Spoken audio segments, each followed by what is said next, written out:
hey, you did a great job haunting that house, and you can find peace at this point. However, we would like to offer you a new position. What are the benefits for it?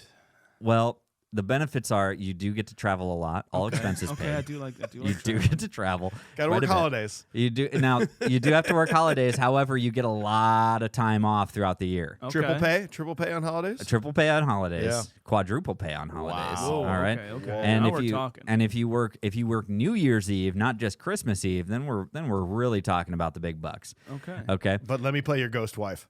But honey, we have dinner tonight with the Andersons. Do you have any idea what an opportunity this is? Can you please? The Andersons? I don't even like. You don't even like the Andersons. I think it's time for us to have some time apart, maybe. Right?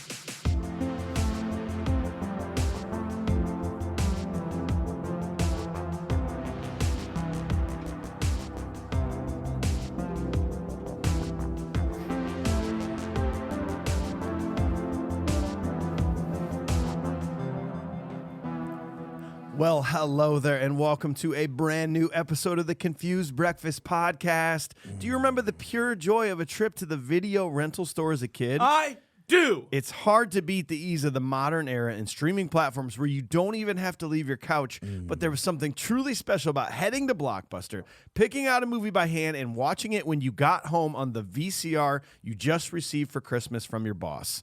On this podcast, we revisit and dissect some of our favorite childhood movies from that magical era to see if they still move us the way they did as kids. I'm your host, Mike Schulte. Joining me, as always, two flatulent buttheads, Shaun Pryor and AJ Vance. How the heck are you? Get the fuck up. It's Christmas season. Oh, now he's up.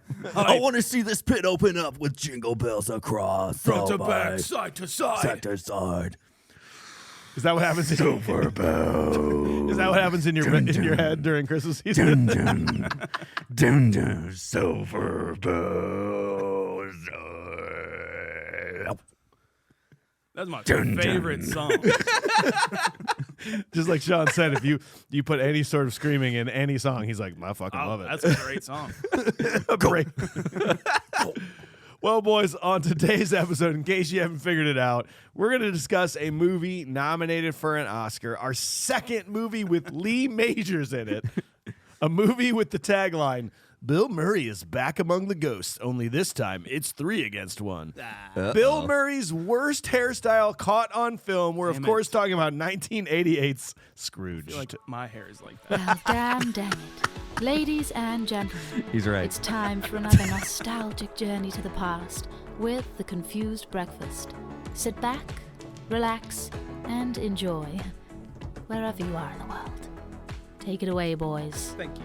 Well, if you are new to this podcast, we're going to be reviewing Scrooged scene by scene with a modern eye, but we always like to start off talking about it nostalgically, what our vibes and feelings were as young kids the first time we saw this. AJ, since it is Christmas season, start with you. Tell us the first time you saw this movie, what your nostalgic rating was. Hated this movie. Did not like this movie whatsoever. I was like, this isn't a Christmas movie. And Scrooged. Oh, I get it. Oh, Bill Murray. He's just doing things that look serious, and I don't care about that because I'm 9 to 13, 14 years old. So that's me in a nutshell on TBS. I don't care about Scrooged. Give me the Grinch, and then give me 24 Hours of a Christmas Story. Cool. Jim That's Carrey's it. Grinch? Okay. Oh, no. Please, the cartoon. Oh, no. That only takes like 37 minutes to run, and then you just play it over and over and over again. So did you think Scrooge was too spooky for you? Yes, I did. Okay. It actually scared the hell out of me. There were parts that, like, when he opens up like the little cape thing, I'm like, this is terrifying. You know, he's being chased around an office with a double barrel shotgun. Like, you know, terrified. The guy who plays the narrator in How the Grinch Stole Christmas, the one you're talking about, is Boris Karloff, the guy who played Frankenstein. Boris Karloff, the guy who didn't Boris Karloff also like narrate the Grinch or sing the song? Yeah, he did, right? Yeah, good. Thought that was James Earl Jones. No, I'm just saying it's spooky. You know. Yeah, you got him mixed up with Elliot. Sam Elliott. Yeah. You got those guys mixed up. Morgan Freeman. Anyways. Deep voices. Guys, this is like, no, I did not like this movie as a kid. Too spooky, not the Christmas spirit. What the heck are you talking about? And I never finished the movie, or like I never saw that little in-between part of his like rampant speech at the end. Yeah. This is like a 3.6, guys. 3.6. Sean, what about you, man? I'm going to have to give this an NA. Whoa! It's not like I never seen a frame of this movie. I have sat down to try and watch this movie several times, and for some reason, like it'd be like on Christmas or something, and I just fall right to sleep. And I agree. I don't know what it was, and like I feel like I've seen the whole movie, but in between me being in Wonderland and sleeping and shit. So yeah, I'm gonna say NA because I never really experienced it the way it's supposed to. Well, yeah, I'm like AJ here. I'm more of a 5. I mean, when you're talking about Christmas movies as a kid, there are 15 better movies that I want to watch as a kid. This is just like I'd rather watch Ghostbusters than Scrooged at that point, I guess. So I'd rather watch the JCPenney commercials between this. Yes. Yeah. I'm gonna give it a 5 nostalgically for me. We got executive producer Starling. He chose this movie. He forced this upon us as an executive producer. He says, the first time I watched Scrooge was shortly after its release at a friend's place who was the only person I knew with HBO. I probably got to see my one and only episode of Fraggle Rock there that day, too. As we're all aware, there are 2 distinct Bill Murray eras. Everything preceding Lost in Translation and everything after. Yep. Scrooge falls in the middle of that first era, and it's fair to assume that if you enjoyed Ghostbusters, who didn't, then you were likely to at least give Scrooge a shot and find something to appreciate about it. Peter Venkman, Phil from Groundhog Day, and even Bob Harris from Lost in Translation share a certain curmudgeonly charm, but Frank Cross takes it to the next level. He's angrier, but my God, he's just trying to give us good television. But Bill Murray's unique brand of disdain still works here. Prior to Scrooge, my exposure to the Charles Dickens classic had been limited to the George C. Scott version my teacher showed in class. Charles Dickens got recognition for reigniting interest in Christmas, and I'd argue that remake got moviegoers' interest in Dickens again. Suddenly, we were treated to adaptations like Scrooged and A Muppet Christmas Carol, offering a refreshing take on the familiar narrative, not to mention countless TV movies. I had my fill of the Three Ghosts, but fast forward to the mid-2000s, and I found myself randomly revisiting Scrooged. I fell in love with it, putting it on my holiday rotation annually ever since. Nostalgically, he's a 6.5. Still not that great. That's overall a 4.7 nostalgically for us. And fellas, that is fourth from the bottom. Whoa. Damn. Interestingly enough, Groundhog Day is right above it. Groundhog Day and Scrooged. I guess just as kids we're like, Bill Murray, I don't like this whole, what are we doing here? Why aren't you boasting? Why aren't you boasting Gus? Boast some ghosts, dude. Why aren't you boasting ghosts? And So we are You know what I mean? You know. we are going to strip this all away. We're going to see if we can bring that score up. We're going to see what we think about it with a modern day eye. So first we got to start with Shaun. He's going to give us all the important details of the movie. That's in my notes. Shaun, that's your job. Let's hear it. Produced by Art Linson and Richard Donner. Written by Mitch Glazer and Michael O'Donoghue. Based off the novel by Charles Dickens. Cinematography by Michael Chapman. He's getting up there for the movies that we've covered. the Chapman? Yeah, Lost Boys, Kindergarten Cop, and The Fugitive so far. Okay. Music by the legendary Danny Elfman. Directed by Richard Donner. Cast: Bill Murray, Karen Allen, John Forsythe, John Glover, Bobcat Goldthwait, David Johansen, Carol Kane, Robert Mitchum, Michael J. Pollard, Alfred Woodard, Lee Majors, Buddy Hackett, and John Houseman. Hey, time out real quick. When he goes, in Tommy, when he goes, Buddy Hackett, Yeah. is that a play on Buddy Hackett? I don't know. I have to believe Yes. that. Because I just want to make sure it is. Yeah. Yes. Okay, good. Coming off a much-needed break, Bill Murray was excited of the prospect of a silly comedy version of the infamous Dickens story, A Christmas Carol. Murray would also be heavily involved in some rewrites of the script, enhancing the love angle with Karen Allen's character and touching up some of the family aspect of the film.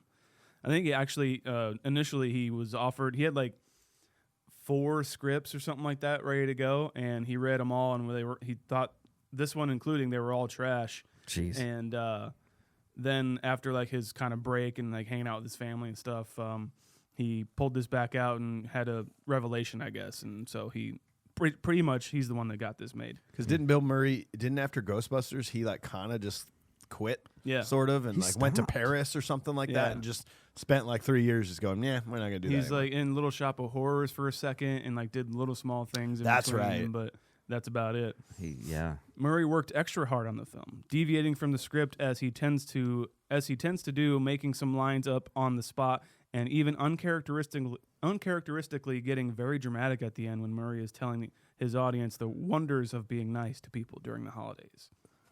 Murray was also daunted by the workload of carrying an entire movie himself, whereas other roles he had pretty much a part of an ensemble.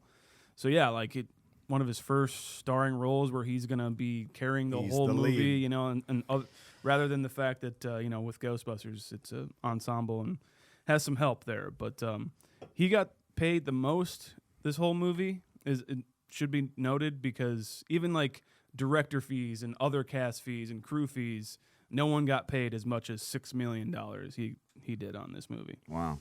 Sam Kinison was originally in mind for the role of the Ghost of Christmas Past, but Bill Murray's friend and musician David Johansen got the part. Scrooged was released on November 23rd, 1988, and on a budget of $32 million, the film made $100.3 million at the box office and was nominated for Best Makeup at the Academy Awards, losing to Beetlejuice. Ooh, good. Dang it. Keaton. Once again. Damn you, Keaton. Sorry. Well, up next, we got to go to AJ. We got to Spooky learn. bullshit. We got to learn all about the fans and critics and the ratings and reviews alike. What do you got on this one, AJ? Well, don't lose your heads, guys. We're going. Not green. The other Christmas color. Red with the tomato meter. Gross. I had to figure that one out along the way. Thanks. 71%, guys, on the tomato meter. Tied? 71. Tied with the Santa Claus. Look at that. Fair. Of any movie we've done, tied with the Santa Claus. Okay. Per the critics. Audiences agree 100% that it is a 71% movie. It's the exact same score, 71% across the board, 6.9 on IMDb. Listen to this company. Of all the movies we've done, that is tied with Ace Ventura, Top Gun, Hocus Pocus, The Burbs, and Rad. And Rad. That's where that falls. Okay. How about this? Let's start up at the top. Jay Carr, the Boston Globe, said a 75 out of 100. Scrooged is that rarest of contemporary Hollywood phenomenon. A Christmas movie with Christmas spirit. Simple. To the point. I like it. Empire said 60. Murray doing what he does best. If you like that sort of thing, great. That's what they said about it. I like that. Straightforward. I know. Let's get Hey, to it. If you like that, go see it. TV Guide said neither Scrooge nor Murray, who is front and center throughout, is particularly funny. Okay. Roger Ebert did not like this movie, FYI. Okay. He was not a fan of it. But I'm going to skip that. 10 from Variety. Scrooged is an appallingly unfunny comedy and a vivid illustration of the fact that money can't buy you laughs. It's stocking spilling with big names and in production values galore. This updating of Dickens' A Christmas Carol into the world of cutthroat network television is one episode apart, able to generate only a few mild chuckles. Harsh. This movie, guys, was also, I'm going to go for a 1 out of 10 here. Okay, this is horrible. All right, 0.1 out of 1. Horrible, said Renee. December 17th, 2022. The physical violence seems to be taken right out of the Three Stooges routine. Why they put so much violence in a Christmas movie escapes me. Maybe it was for cheap laughs. This movie caters to the most easily amused in society. The only positive thing in this movie was Alfred Woodard's role in it. I wouldn't recommend this movie to anyone with taste. I can't believe anyone would rate this movie above 3 stars. But you gave it 1 star. Yep. And Checks out. Bill Murray was amusing on SNL, but he is not funny. And as far as I know, he never made a funny movie. As far as I know. And they, by the way, that's and AFAIK. AFIK. AFAIK. That's as far as I know. That's what I have to assume. I made that assumption. Amazing. The Thank mental you. gymnastics you have to do now. See, they saved a couple seconds there in their review. No, Come I love on. it. I love it. Actors look embarrassed. Even some of the actors looked embarrassed. Robert Mitchum gave a second-rate performance and pretty much couldn't have called it in. This movie sucks. Was there multiple U's? No, but Oh, it's damn it. capitalized. This movie Sucks. Sucks. I love those. I know. This movie sucks. Why do you want to watch that? It fucking sucks. The movie sucks. Let's watch. Let's watch Three Ninjas. Let's watch Flubber. Yo, I don't want to watch that. Let's watch. Yo, you got Airbud back there? Because I want to watch Scrooged. I only have Airbud 2. Oh, that's fine. It's better than Scrooged. Golden Receiver. All right, let's watch that instead. Okay. Scrooge sucks. We should do Flubber. We should do Flubber. No, Do you have Flubber too? Bounce to New York? Okay. No redemption and no heart. This is my last one, guys. It's a little bit of a longer one. This is a 4 out of 10. And I'm going to be honest with you. I pretty much picked this just because the person who wrote it, their name is Popo Gijo. Yeah, fuck yeah. December 15th in 2022. Warning, spoilers. In a movie that's supposed to be able to be about redemption and becoming a better person, this movie forgot to include it. From beginning to end, it's just Bill Murray being Bill Murray. There are some funny parts Carol Kane and Bobcat Goldthwait both deliver. However, the plot makes no sense. He hasn't seen his old girlfriend in 10 years, calls her once, and she's magically back in love with him despite all following interactions with him being crazy, rude, and insulting. Oh, and before he gives his heartfelt speech about how much he loves her, he makes out with a blonde showgirl on TV because there is mistletoe, which makes it the law. This then makes it okay for the studio woman, ethics and standards women to make out with the bad guy while he is tied up against his will.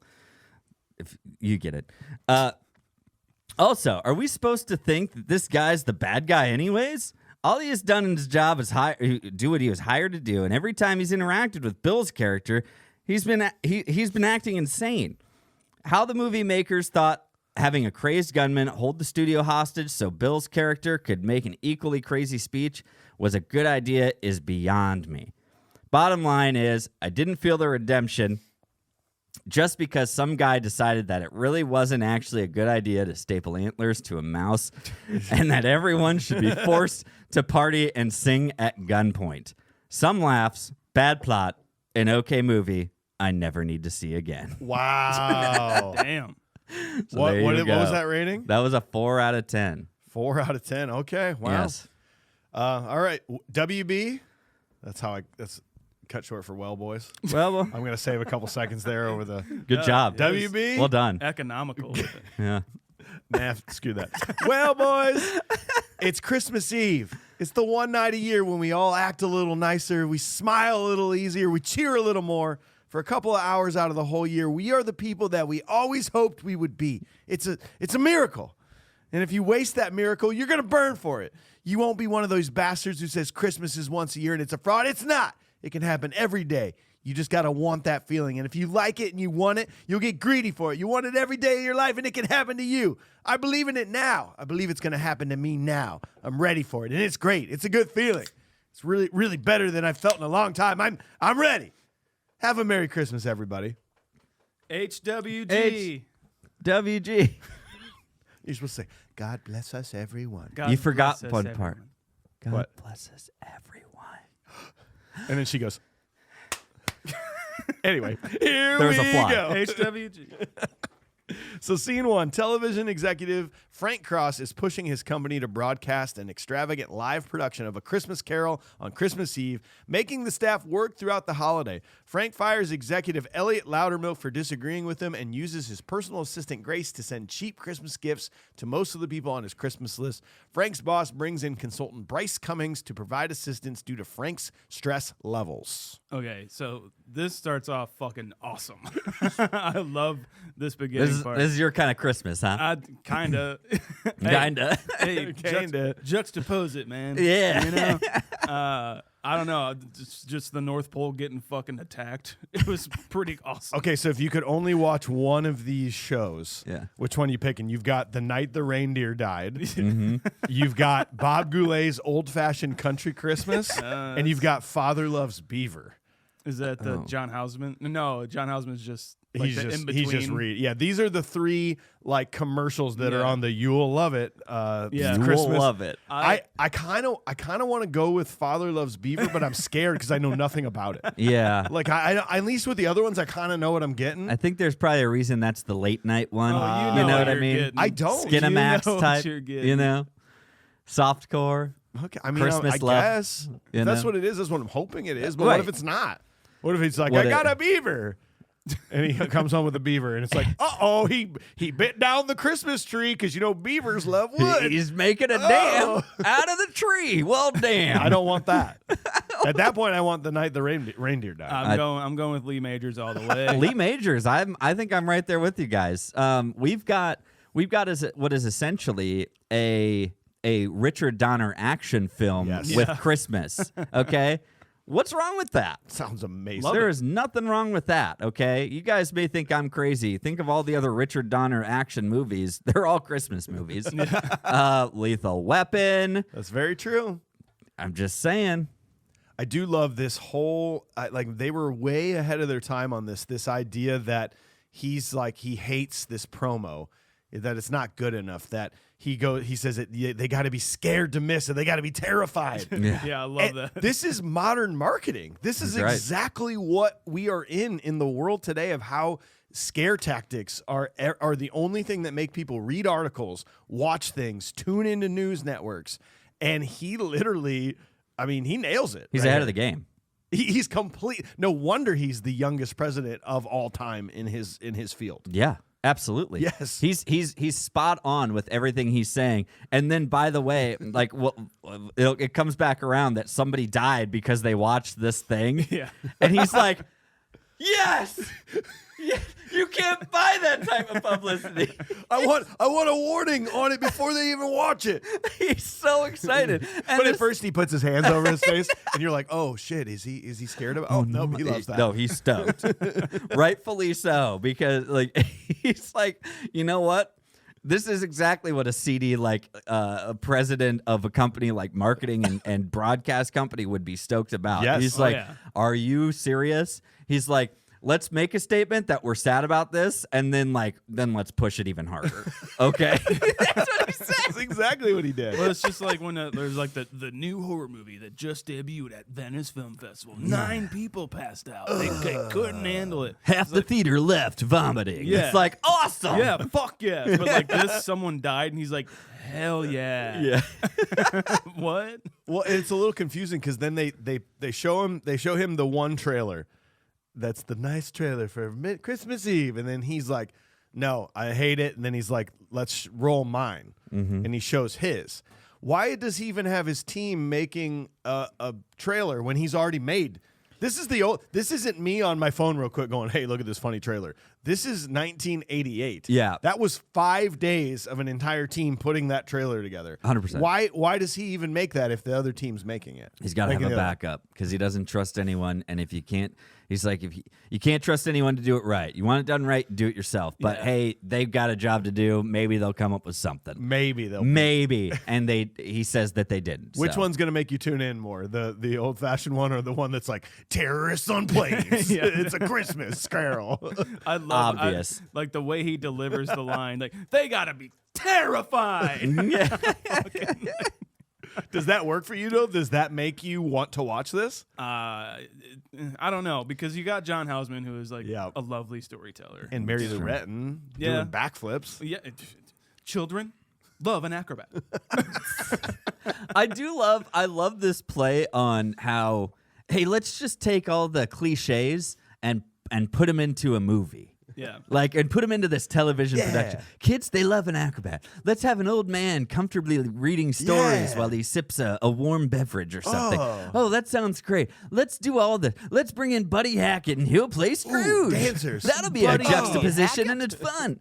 Oh, man, because Buddy Hackett's a fun guy, right? Let's make him Scrooge. Yeah. It's like, yeah, I get it. Let's bring in the dancers, the gold, what is it? The gold bell dancer, gold star like dancers. And like, yeah, let's have a nip slip. Everyone will love that. We can't see him. Yeah, and they're looking really close. Yeah. I saw him. That's for sure. Oh, yeah. Yeah. What do you guys think about Bobcat Goldthwait in this movie? Love him. Yeah? Yeah. I love, like, he's got that sort of like manic state of him no matter like what he's in, you know. He's got like, you know, that kind of bullshit going on. I'm into it. I like him. I think he's fun. When I first really saw this movie, I didn't know who Bobcat Goldthwait really was. So I just thought he was a guy who talked funny and was awkward. And he just, his line delivery, especially as the movie gets closer to the end, is pretty phenomenal. Yes. I mean, his kind of squeaky voice and the way he does stuff and the way that he interacts with Bill Murray, I think it's great. I'm a huge like Police Academy guy at this point in life. Like, just feed me the Police Academy movie, especially 3, maybe 4 Citizens on Patrol. Okay. Big Bobcat Goldthwait fan. So I remember this being a little bit of a disappointment because it was this like toned down version of that persona that he has on film, because he doesn't really talk like that in real life. That's sort of his shtick that he became, but in this it's very toned down to where I don't understand why they should have just had him be crazy or just gotten someone else to play just a normal role. Yeah. Because it's this weird, like, that guy that he talks like that and acts like that wouldn't be a high-level executive. Does that make sense? Yeah. It's a little weird that he's like this... Fail your way to the top. Yeah, that happens a lot. It adds to the level of stress that they're all under. And I mean, really, he's kind of a voice for this entire board, because you can tell they are all walking on eggshells around Cross. They need the fall guy. Yeah, and like he is essentially Elliot's the fall guy. In the story, he is absolutely the fall guy of this shit. And I love it too, because he's like, oh, scare the dickens out. He's like, people just, oh man, that's great. That's amazing. And he's like, who is that man? He just tells him he's like, great. And I love, again, I think that he's a great way to play off of. He adds this anxiety into his voice that he's like, oh man, he's kind of excited leaving this conversation. And then Bill Murray is able to do the delivery of that pretty much only Bill Murray can do, in my opinion. Yeah, it's really his thing. And it's like, who is him? He's like, make sure they change the locks, get you guys the stuff, and then he's out the door and throw him out of the way. It's like, but it's Chris. It's like, oh my God, thank you for reminding me. Make sure you cancel his bonus first and foremost. Then he grabs the telescope and he's like, yes, 4 minutes he's on and his 50 way more out. seconds. Or is it like leaving the property? He's just like seeing him leave the curb. Yeah. He's Yeah. like, good to go. He's set. He is so excited. It's like a new record.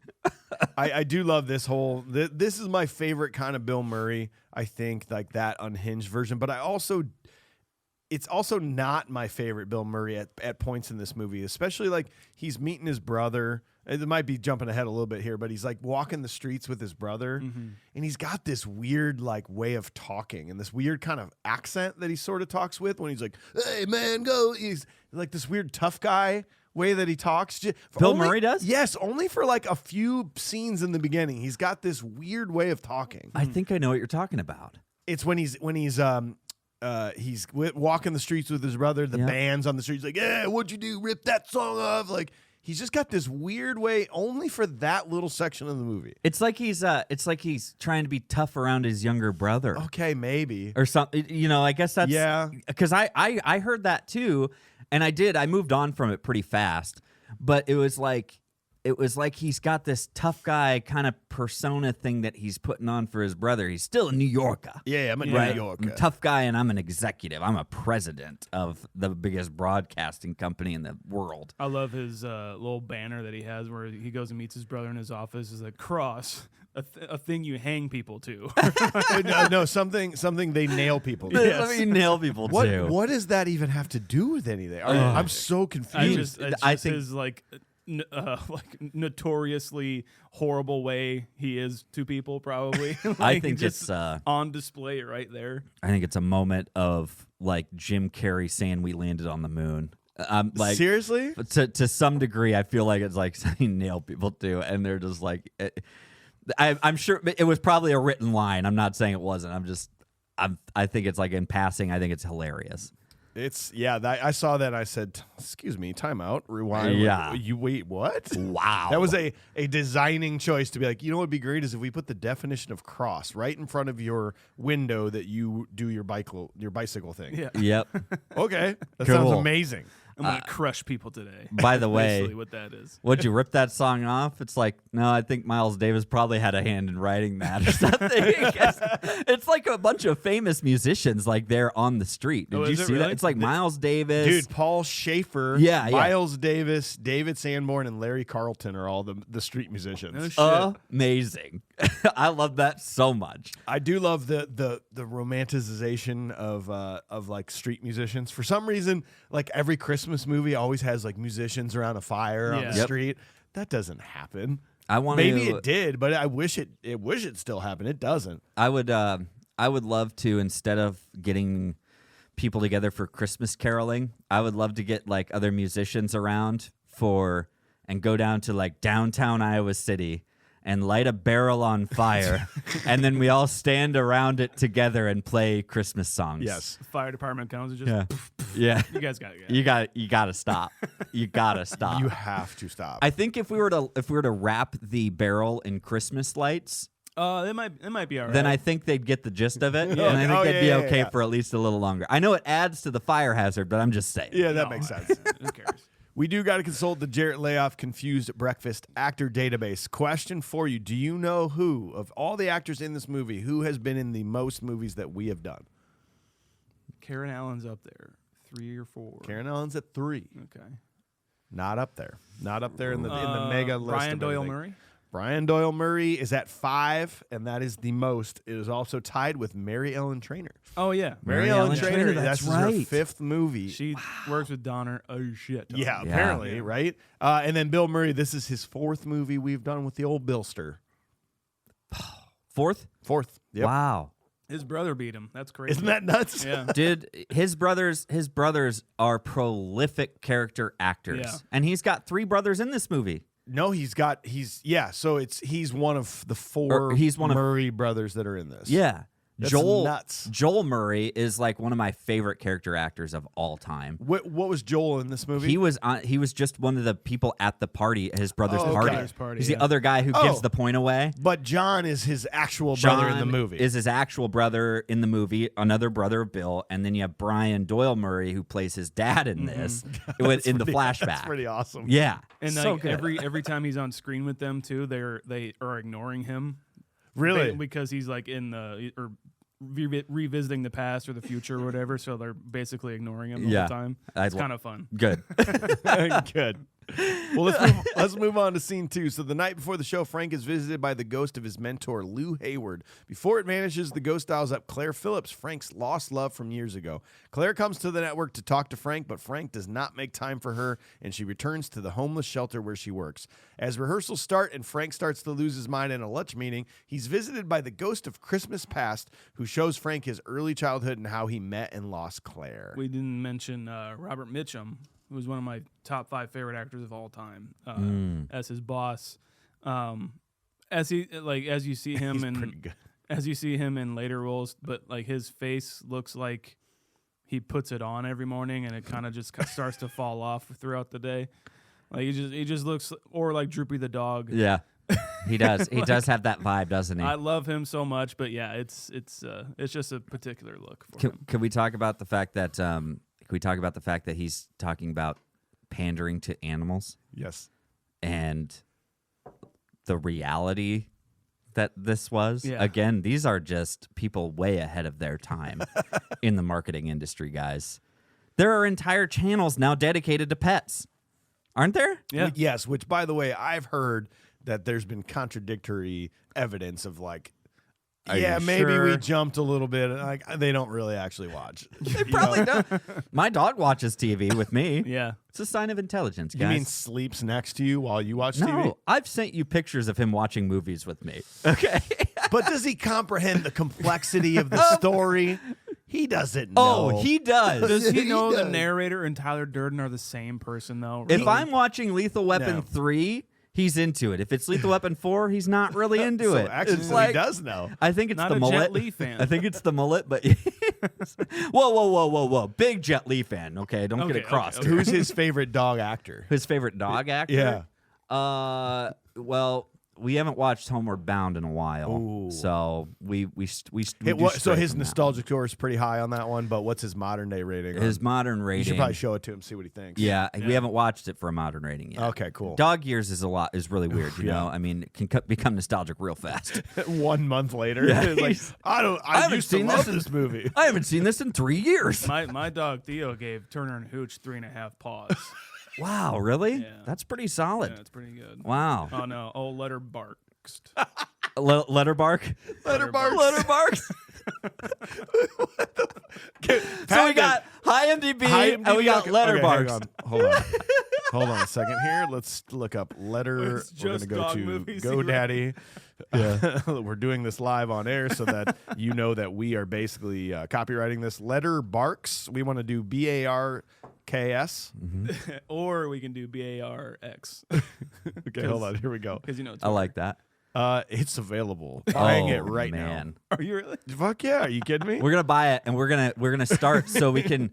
Can we just mimic Letterboxd and then? But it's all for animal movies. Yes. Yeah, it's just animal. It's If just you have animal to and movies. you do your ranking for animal movies. If there's an already. animal in it, then that's the thing. Yep. And yes, the dog in Lethal Weapon 3 is one of his favorites. That's why he really likes that. Nice. That's He good. helps. He jumps in the truck and knocks a bunch of weapons out. He's like, yeah, dude.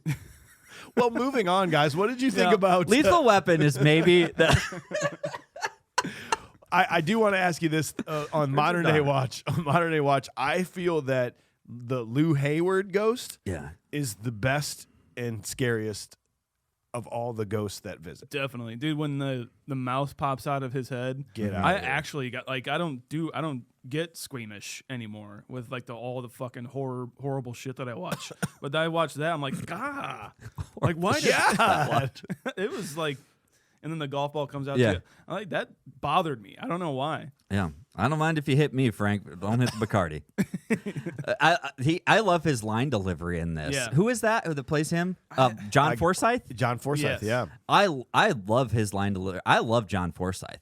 I didn't realize how big of a fan I probably was of John Forsythe, but I really like him in this role and him playing. And man, when he's holding him out that window, and his arm is breaking away, I'm like on the edge. Yeah. Dude, it's rough. It is kind of interesting, too, though. He's like, you better change or you're going to end up like me. And I was like, dead? Because, like, everybody dies? Wait, so if he changes, he won't die? I mean, he seemed to die pretty happy. I feel like he had a great life. He must have like got struck by lightning or something on the course. I mean, he basically that's how he went out. I Yeah. mean, Oh, that's a good theory. I mean, And he was what, Forensics like right there. 80 years old, had a great life, had a ton Yeah. of money. long life. I mean, what was wrong? But he's You like, know, he was just shitty to like little people. I mean, not but people under him. Yeah. don't we kind of see him though later on? He's kind of not. I he thought. seems really great in the He holiday seems like a party. great boss at the I mean, holiday he party. does want to take this young lady out on a dinner date, on but Who I mean, wouldn't? like, I want it's to take. the fucking 70s, bro. I want to take her out too. Whatever. It was. Is that That an was office party? It Look- looks so dope. Wait, when was that party? Was that the 68? Yeah. 1968? Yeah. Crazy to think about, by the way. Yeah. I've seen Mad Men. But you think about this. That was just what the era was. Yeah. Well, 68, and they're having this awesome office party, and he's still kind of divvying out mail and stuff. And he literally says, like, hey, I don't know if you noticed, there's a party going on here, Frank. And I kind of love that. He's the one He's the boss at this point. He's throwing these big parties for everybody. Everyone's having a great time. It seems like a great place to work. So I can't imagine that he was that bad of a boss. I don't know. That's just me. Yeah. Ooh, here's a prop. I mean, if we're talking about the party, I want a Xerox copy of her butt. Of Tina's butt. I mean, seeing as that'll never happen ever for the rest of my life, you can't do that anymore. I mean, I want a copy of it. Okay. It's fair. Get it signed by the whole cast. Oh my eventually, god. yeah. Yeah, we'll get it at least signed by her, but if I can get maybe a couple more people signing it, Yeah. I feel like I feel like that would look really great on our wall. Because That'd be not dope. many people would know what that is. I think so. Whose butt is that? Whose heart-shaped bottom is that? Yeah. That's Tina's. Box bottom. It's Tina's. Tina, Scrooged. Yeah. Jesus, idiots. Freaking idiots. Hello. Damn. I already have his hair. His hairpiece. Yeah. Was. Damn. No, go AJ. I want the pocket watch. Ooh, that's I a good want one. Herman's pocket watch. You thinking about bringing pocket watches back? I want to bring pocket watches back. When I was a kid, I wanted a pocket. I got this pocket watch. My mom ended up buying it for me. It's probably from like Walmart or something, but I saw it. And I wanted it, And you bought shirts with the little and I pockets wanted. right here. I wanted to wear that pocket watch around. It's not a pocket watch. And it's then- a timepiece. And then I'm pretty sure, like, I wore it outside of my room one day, and my brother said, "What the fuck is that?" And then I went right back into my room and put it back in the box. Yep. That's So like when that was it. when I was getting into chain wallets. Yeah. I eventually went to like 2 chain wallets. 2 chains. Whoa, and then why? there'd be like 3, and they'd all be different colors. And then I had like 4. And then I think at one point my brother's like, "You look like an idiot," and I was like, "Okay." You know you can just buy pants with chains on. no, them, right? no, and then dude. and then he tried out a different chain that was just puka shells. No, I think I fell on my chain wallet once, and I went, "That's not for me anymore." I fell on my fell keys. on I my landed wallet. on guys. I landed on my keys. I always thought he said geese there, but no, yeah, I definitely had that pocket watch, and I wore it like a chain wallet, and then I stopped doing that because I only made it out of my bedroom. Yeah. Here we go, guys. Today's the day. It was well, always- never mind. Okay, that It was looks always- stupid. It Okay, was always like 3 minutes off anyway, no matter what. can never keep it on time. Well, let's- what's your watch? What's your item? I want Ghost of Christmas Past cab. Oh, you get the whole. Do you have a garage for all these cars? Yes, you're I taking? do, yes. I thought we said we couldn't take cars. He's like Jay Leno over here. I love want it. I want the DeLorean time machine. I'm It's like, gonna do a whole thing for TLC, and I'm gonna show them all my cars from the movies that they're from. Dude, I like the interior with the It Christmas is pretty lights and nice. stuff. It's like I would just hang out in there and not even drive it maybe like read books. if I could. Yeah. okay. Well, let's stay on this train. If we were on a train to go punch a face, I'm on board. Take me there. So I'm going to allow you to say a punchable face as you want, but I'm actually hijacking this into most lovable face, Okay. lovable character. For me, it's the mouse antlers guy. The guy that's so Yeah. sweet. Yes. He's like, I can't glue this little I would onto this never. little fella here. I would never. I was just like, aw, to that guy. I love that guy. He loves his mouse. He his really mice. does. And I'm Loves sure he just is the mouse guy. He's like, can we get somebody to bring some mice down here? Yeah, sure. Bill. Get Bill on down here. Bill's great at that. Does he have super glue? He always has super glue on him. Duh. It's mice safe super glue. Yeah. Yeah. I'm not punching a face on this one. I'm loving a face. You're loving a face. He You gotta deserves it. Spread that Christmas love. Yep. Punchable, I don't know if I do really like that. Punchable, I only had the only one I could really come up throughout this whole thing was Bryce. Yeah. I mean, that was really the only one, but even then I'm just like, I don't know. Like, so I don't know if I necessarily have one. Oh, I'm gonna, it's a holiday season. Mm-hmm. I'm gonna go with love too. I'm just gonna hug. Right? Is that what most huggable face? just lovable. Most you lovable You face. can sit in the background and just go, aw. Like you can hug them. You can It's kiss Karen them. Allen every time. Yeah. Every time. Well, then I'm gonna, you know what? Then I am gonna change it up. I'm gonna say Hello. I've got lots of lovable faces in this. Number one being his secretary. I cannot remember who played his secretary. Alfred Woodard. Alfred. Yes. Yes. Gonna definitely hug that face. And then all the ladies in the homeless shelter. Nice. Oh man. When he walks into the homeless shelter pretty good. and she's like, "Oh my God, you're freezing, you're cold." He wraps her up in a blanket and just has a seat. I'm gonna get you a cup of hot coffee. I'm just like, God, you're the sweetest person on earth. everyone in there. Yeah. Okay. Alfred Woodard's kid too is pretty cute. Yeah, all of her kids. All of her children. That is a household I would want to hang out I in. know. Yep. Lots of love in there. We're going there after work. But if you are going to talk punchable face, I mean, like, honestly, Bill Murray does a really great job at literally making you hate this guy's guts. Yeah. Especially just, even like when she finally comes to the set to visit, Claire does, and he keeps doing the, would you stop the hammering? Like, I'm so mad. I hate the way he says that. Yeah. I hate that he keeps saying it. Something about this script sometimes just like overdoes it on me. Like, you don't have to do that 4 separate times. A couple things on that. There's people out there who, are like this and like will yell like he is, like, stop the fucking, like, you're more annoying than the hammerings going on. Like, that's shut exactly up. it. Thank you for putting that into words. I didn't Yes. even think about that. Him saying that is more annoying than the hammer. It's worse. And you know what? It's another thing of same thing in the shelter. Like, he just will not give up. Like, he just, well, just give me 1 minute and I'm gonna solve these 2 small problems and then I'll go with you. Yeah. And he just keeps saying, no, like, they're big girls. They can take care of this. They can do this. And he just will they not. are big girls. He will not shut up. Right? Like, Yeah. that's the same thing as the hammering thing, and it's the same thing in the shelter. It's like, yeah, I will just let me do this. It'll take 1 minute, and then I'll come with you. He's like, no, you know what? Take the rest of your life. It's like, Whatever, dude. Yeah. So you spoke of the script a little bit.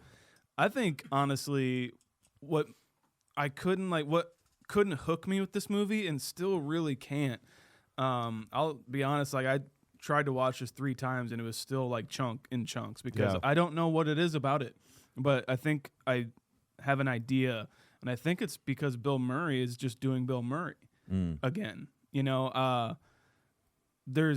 kind of threw out the script most times, like it was just kind of a lead thing. Most of his lines are improv. I really think that if like you stuck to the script, that it might hook me a little bit more. But since it's just Bill Murray doing his thing, it's just a Bill Murray movie. And I really think that this movie could have been like a good, darker Scrooge That's if great, he didn't man. do that. I don't That's know. a That's really how I good feel point. about it. It definitely gets taken over, and I always think that these are the most interesting opportunities to offer up a recast. I'm not saying I have one necessarily, but I am thinking, like, who else will I see in that kind of a little bit almost manic looking cover, of him on the cover. Yeah. And who could do this? Paul Rudd. Ooh. Ooh.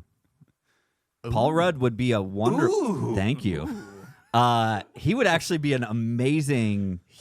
Take him from role models. That's put what him I'm in saying. here. Yeah, Put there the you go. role models Paul Rudd into Good this. call. Like, I feel like that's your recast. And then give him that hair from the 60s and 70s.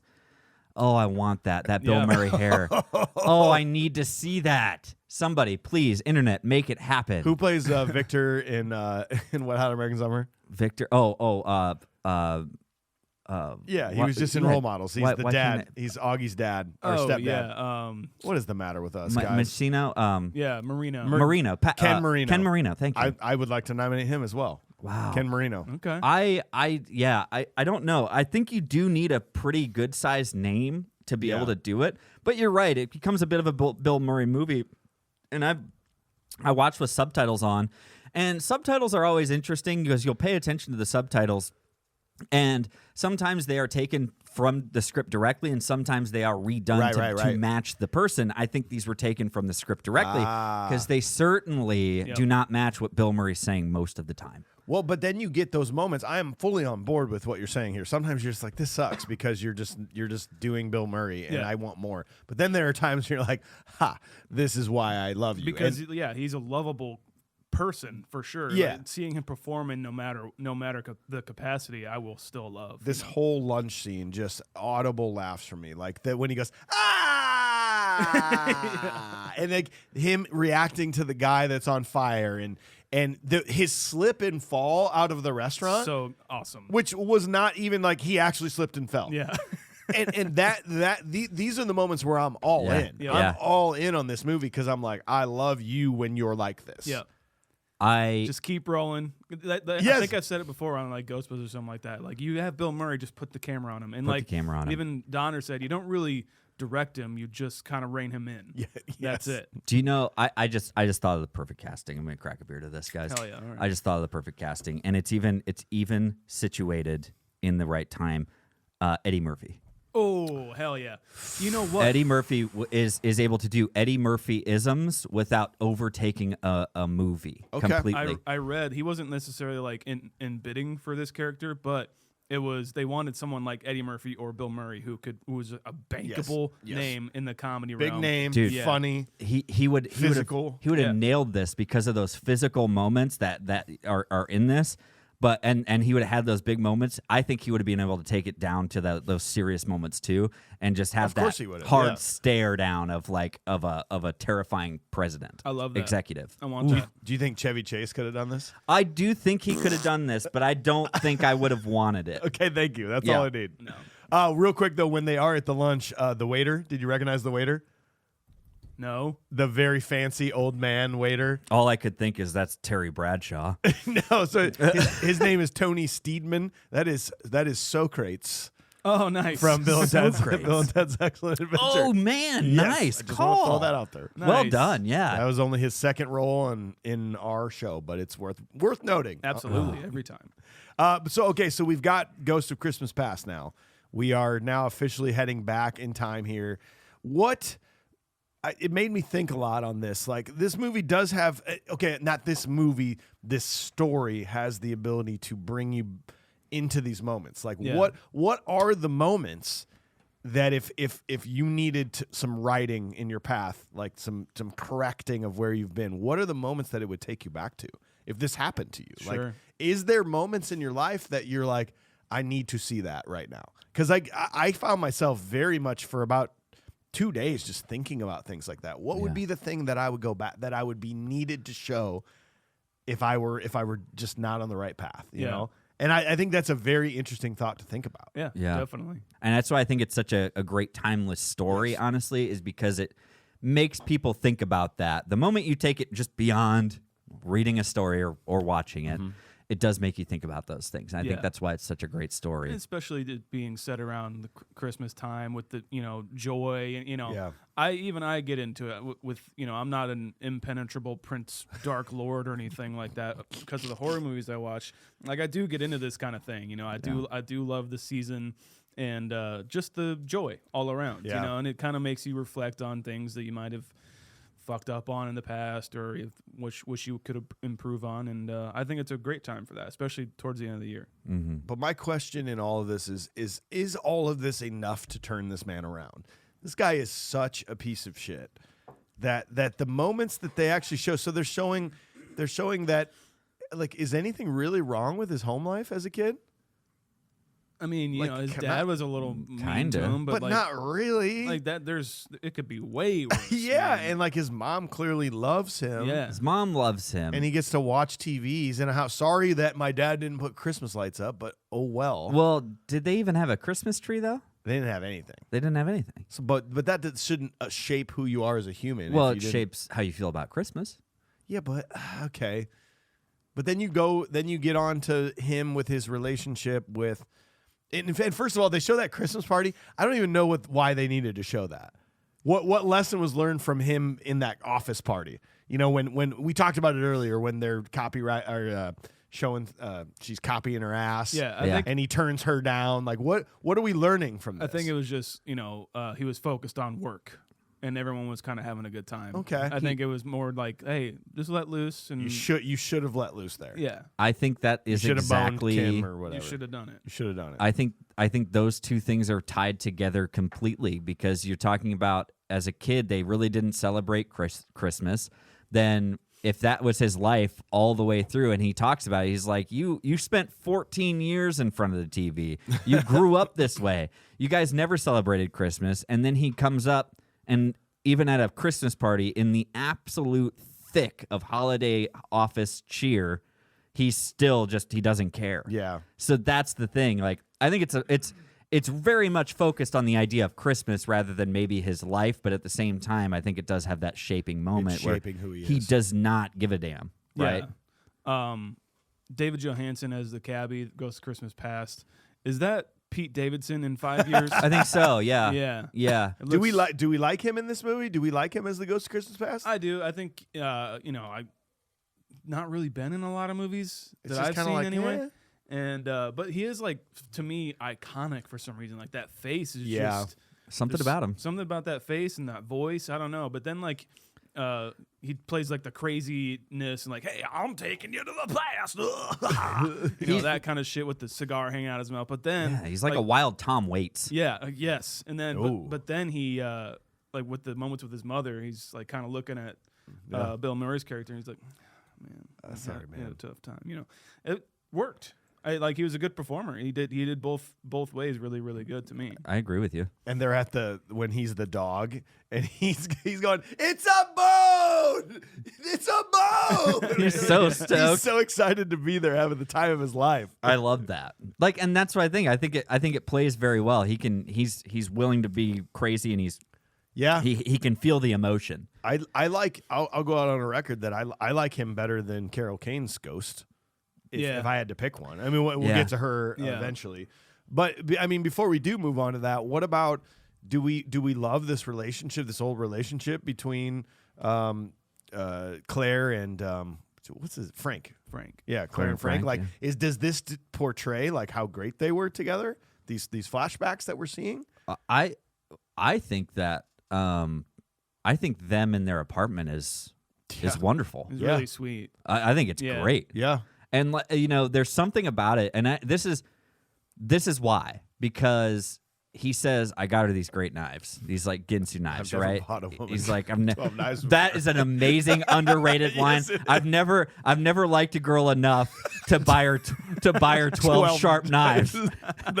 I'm trying to tell you how much I love you. This is how much I love you. I'm giving you 12 different ways to kill me. 12 Days of Christmas. Oh man, you wouldn't get this anywhere horror Christmas else. movie. The 12 torture knives of Christmas. 12 Halloween knives of killer. Christmas. Sharpened candy cane. Yeah. Strangled with Christmas lights. Fucking got him. There's two right there. Like, dude, but I do love it because is that a great gift? Maybe it is. Maybe she really does Right like now, this. I'd like it with my every plate meals that I'm yeah. slicing. I I'm would telling love that you. shit. But at the same time, and she gives him the Kama Sutra book. Yep. But Yeah, it's great. they that. very much appear like in love. Yeah. Especially how much she appreciates these knives, and like it's like even if it's not the most amazing gift, necessarily, but like he felt, and it was something that he felt like she would really Yes. like. Yeah. And that's This is what's the really thought that heartwarming. went It's the into it. thought. Yeah, that's gift giving, right? That's gift giving 101. I like it too because it's like with the Kama Sutra thing. A lot of times in these movies, it would just be like, yeah, they love each other, but like you don't really see like a physical side, especially with PG-13. But like, introducing that, you're like, they fuck a lot. Yeah. Like to me, that's sweet. I don't know. Place that you can touch a woman and make her bark like a dog. Yeah, it's, She's going on. I really like it. I don't know. It's done that, and they're just, I had a friend that did that. Yeah. And those are the moments where you have Bill Murray that's shining. That is my Bill Murray. And I do have a problem though by the end of this. What's the dinner that he's dressed up as the dog?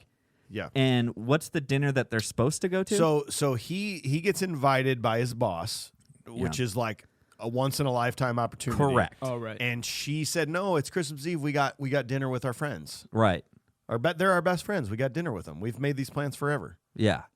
So how are you guys feeling on this? I thought I was going to need you guys to help me out here and to talk me off a ledge because in maybe this is who I am, but babe, they're our best friends for a reason. Yeah. Yeah. They will understand, and we will have dinner with them again. This is a once-in-a-lifetime opportunity. Yes. And I know it seems selfish, but it's all about I've been working so hard in my career for this moment.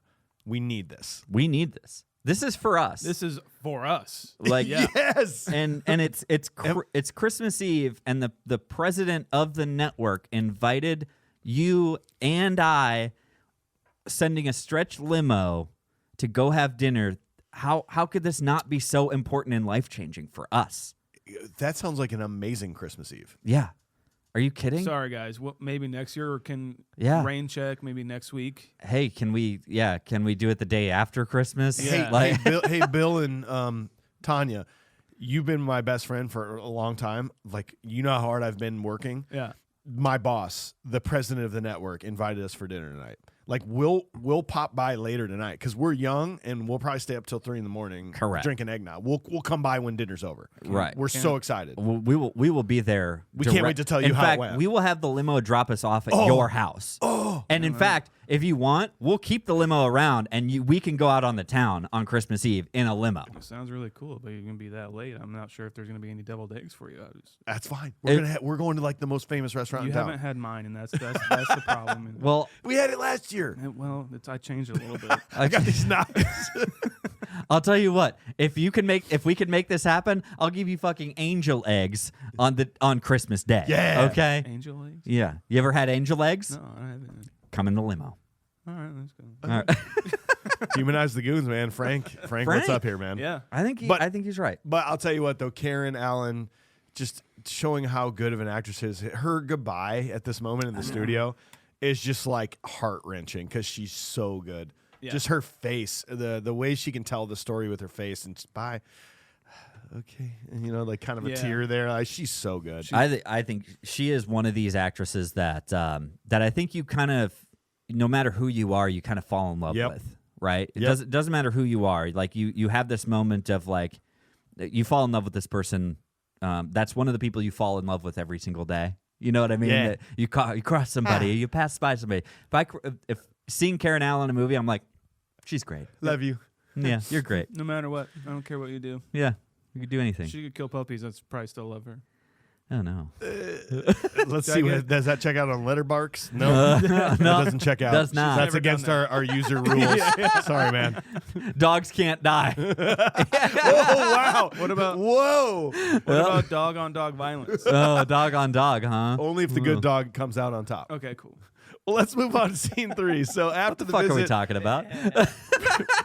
Frank goes to the shelter to see Claire, hoping to make amends, but his attitude ruins the encounter. He returns to the studio, and the ghost of Christmas Present arrives to show Frank the current struggles of Grace and her family. The ghost then shows him his brother James before leaving him in a sewer with Herman, who's frozen to death. Can we talk about Bryce here, though, guys? Yeah. I feel like this is about time. the ultimate humanize the goons that we've ever done. This movie does a great job of portraying that, this is the bad guy. Look, he's from L.A. and he's come here to take his job.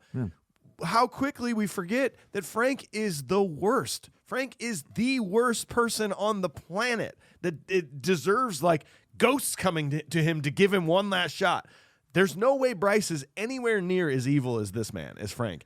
And Bryce is literally just showing up, trying to save the production. He's sitting here like Frank's off doing who knows what. He's saving the production. He's really nice. He's like, let's have a lunch break. Good work, everybody. Then at the end, we cheer when he's sexually assaulted and tied up and like lied about at the end. Like, what happened to Bryce here, man? He's just showing up, helping, trying to save the company in this production. That was his one and only job. That's why What's his name? hired him. Yeah, the president. yeah, Or the Preston, right? Preston, yeah, something like that. That's why he hired him. Is just to help out Bill Murray's character, Frank. Yeah. You know, I mean, take some work off your shoulders. He You're a little too stressed. You seem. You know, that's only good for you.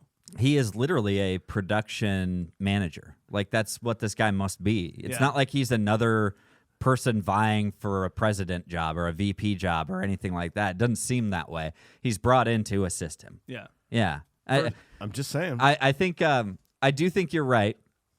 I will say he's still kind of one of the worst people like that I ever come across when somebody ever like runs into me, you know? Is they're like, oh, wait, hold the elevator. You guys don't mind, right? All right, hey, Mike. Oh, my God, it's good to see you. Hey, hit me up when you're out on the coast next time, all right? Give me a call. It's like, all right, let's go up. Everybody else doing a good time? All right, let's have a good time. That guy's talking the entire time on that elevator ride. Yes, he is. I kind of like it. And then and like in a, call it good, call it old fashioned, call it kind of weird, but he probably tipped the guy who's running the elevator too. And it's like, you know what? I don't think you do that anymore. That's kind of There's just awkward. a guy waiting to go to another floor. He's like, what the fuck are you giving me money for? It's like, what the fuck is They going don't on? do How we this do it in anymore. L.A. So, like, he does come in. I'll have the LA plate. There's no carbs or cheese on that, right? LA No dairy. health plate. LA health plate. What the fuck are you talking about? This is New York, He man. comes into that dinner or that breakfast, whatever the Lunch. and he as soon as he gets to Bill Murray, he's like, navy blue, not a good color on you. Yeah, exactly. What the fuck, man? Not in this town, huh? What does that mean? What do you mean by that? You should have said something about his hair. Like, yeah, you get time to get a haircut there, huh, Frank? You know? Yeah, like Is it? well, Coming, he is. coming from the guy who really needs a haircut. Okay.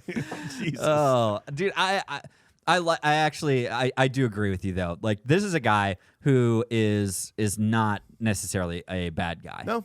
But that's the beauty of movies, especially this era. Like, he's the bad guy.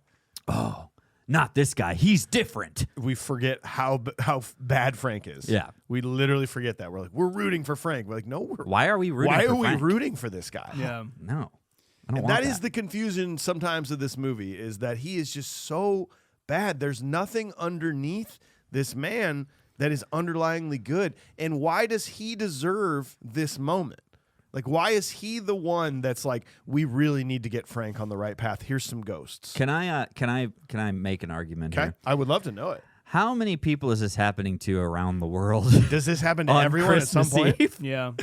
Christmas Eve, like, it happens a lot probably, and it's like, it's not like they get away with by saying it's like, it's the ghost of Christmas past. It's like, no, it's a ghost of Christmas past, because it's like there's ghosts all over. There's a lot. Like, these guys are like Santa Claus, where they work one night a year and they go around to like all the shitty people in the world, like the last chance shitty people in the world, and they're like, you will be visited by three There ghosts. is a real one, like Santa Claus. There is a real one, but then Right. there's like offshoots of like Yeah. There's mall Christmas past ghosts Correct. and stuff like that. If you're a ghost, is the position of being a ghost of Christmas past, is that like a higher up position Right. on the ghost list? Do you have to? Which one's better? How many interviews do you have to go through to get that job? Yeah. That's what I'm kind of wondering. Like, because, you got to kind of graduate from, say, like Beetlejuice, where you're just haunting a house. Yeah. Right. But now it's like, hey, you did a great job haunting that house. And you can find peace at this point. However, we would like to offer you a new position. What are the benefits for it?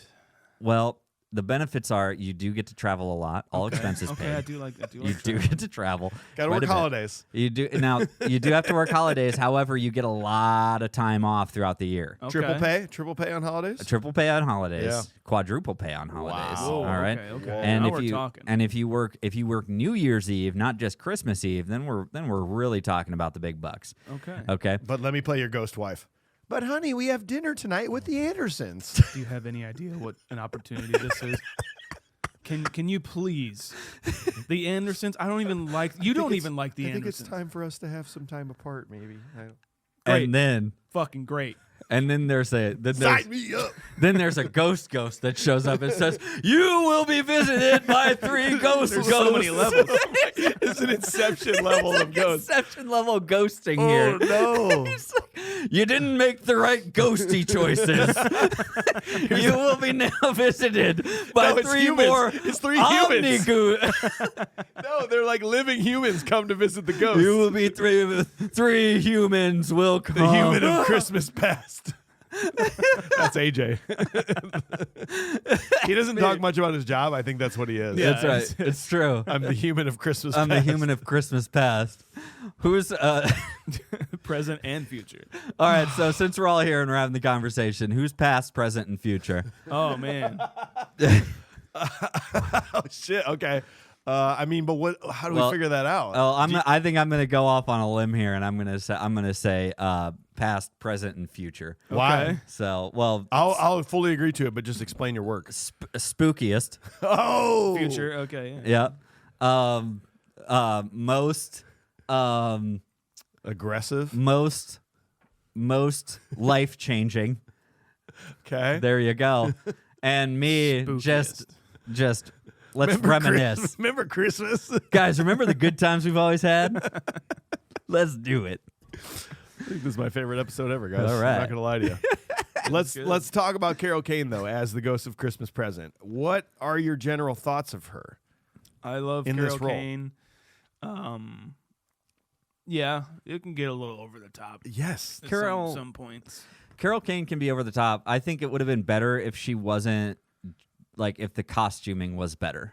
I don't like the idea like the fairy. Yeah, it like the Halloween store fairy outfit. Yeah. I get it, and I think it's funny for a minute, but then at the same time, I'm just like, it could have been different. Like it could have been like you could have just let Carol Kane be Carol Kane. Yeah. And then it wouldn't have felt so over the top to me. I read that she did like ballet lessons for like 3 weeks as well, and when it came to shoot that like sequence that she just does ballet, it still looked really funny. Yeah. And so Richard Donner behind the camera was like fucking snickering. Like, Oh, laughing. seriously? So she was a little pissed, but like She wasn't trying to be funny. It adds to her character. Oh, it definitely does. because she's so stumbly bumbly. But You nailed it, Shaun. I'll go 30 seconds being like, she's so funny. God, she's so good in this role. And then I'll go 30 seconds being like, that's enough. We get it. Yeah. We get it. And then right back to, haha, that's really funny. Yeah.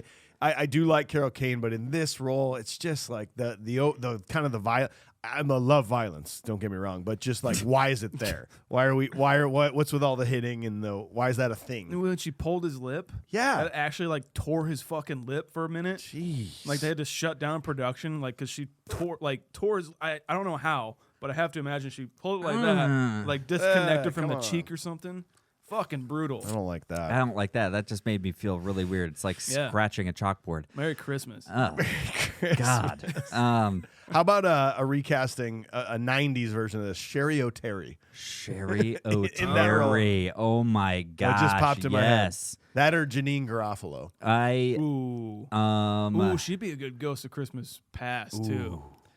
I have somebody in mind. I can't think of their name though right now because it's another like Mo Collins I don't know Mo Collins. from Mad TV, and she was also Gina. What's up? Oh, okay, yeah. From Yep, that would work. yeah. I know who you're talking Jane about. Lynch, bros. Parks Jane, and Rec, too. Jane Lynch. Let's go. Lynch. Oh! Jane Lynch. Yep, I guess that's it. That's done. It's all done. And I do have a question for you. This whole thing with Herman, right? So I'm having trouble figuring out who Herman is still to this day. Did Herman used to work for the network? I don't know. I don't.